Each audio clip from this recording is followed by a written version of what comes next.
नमस्कार. दिवेबंधू dairy form या YouTube चॅनलवर आपलं हार्दिक स्वागत आहे.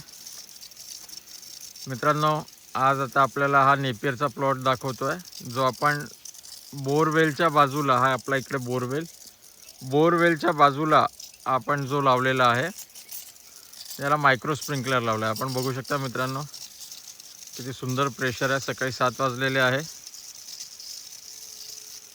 आणि तुम्ही याची क्वालिटी बघा. फक्त जीवामृत, गोकृपामृतम आणि पाणी या तीनच गोष्टींवरती. आता याच्या बाजूलाच हा याचा मोठा, म्हणजे आमचं काय, आम्ही अर्धा प्लॉट करत असतो, म्हणजे जेणेकरून पुढे सायकल मेंटेन ठेवणं आणि तिथल्या त्या जमिनीमधल्या जीवाणू मेंटेन ठेवणं. बघा केवढा हिरवा झालेला आहे. मी पहिल्यांदा माझ्याकडे एवढा हिरवा नेपियर बघतो आहे आणि जो पूर्णपणे विषमुक्त आहे.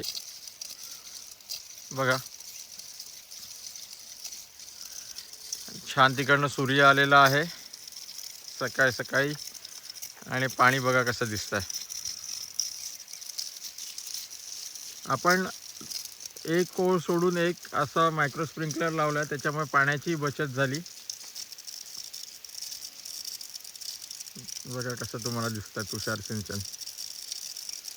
आणि आपण काय केलं की प्रत्येक याला या पद्धतीने कॉक दिलेला आहे. म्हणजे समजा मला उद्या इथला नेपियर कापायचा असेल तर मी हा कॉक बंद करून देईल, आणि म्हणजे आज बंद करून देईल तर उद्या मला इथला नेपियर कापता येईल.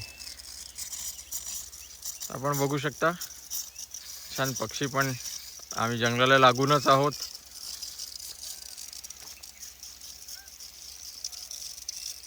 तर मित्रांनो, नेपियरला ऊसासारखंच पाणी लागतं. जेवढं पाणी ऊसाला लागतं तेवढंच नेपियरला लागतं. तर त्याच्यासाठी पाणी व्यवस्थापन हे फार महत्त्वाचं.